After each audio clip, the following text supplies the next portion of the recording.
Alright guys, so I had started this recording before, but for some reason my phone decided not to record. I just said that the media was not captured for whatever reason. But just to a quick walkthrough of what I just did. So I installed this hybrid drive right here. It's a Seagate FireCuda 1TB SSHD. And with this case, it's actually very, very simple. So you just pop it right into this plastic piece right here. Here, I'll show you this one.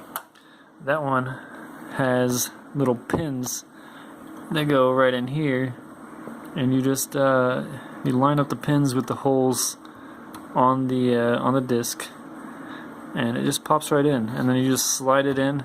You see, there's a connector right here.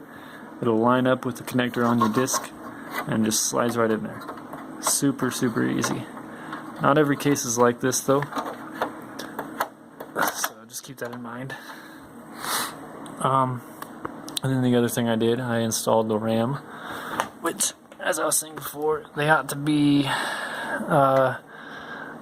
like sticks, should be every other slot. Okay, so 2 and then 2. These two are a pair, the next two would be right here. I don't know why the motherboard is set up like that, but it's like that in every single motherboard you're going to use. So all you do really is you just open up the slot with these little push buttons right here. There's one on the bottom as well. This just opens it up.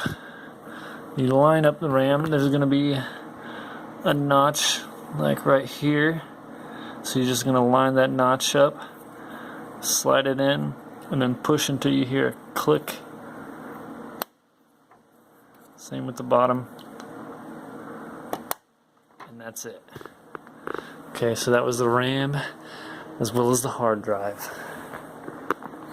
And I think I'm gonna cut it right there. This is a short video. It was a lot longer, but unfortunately I had a slight malfunction. And I think the next thing we're going to do is the graphics card with the GPU. Yeah, that's going to be the next video. So anyways, if you guys have any questions, just let me know in the comments below. Thank you.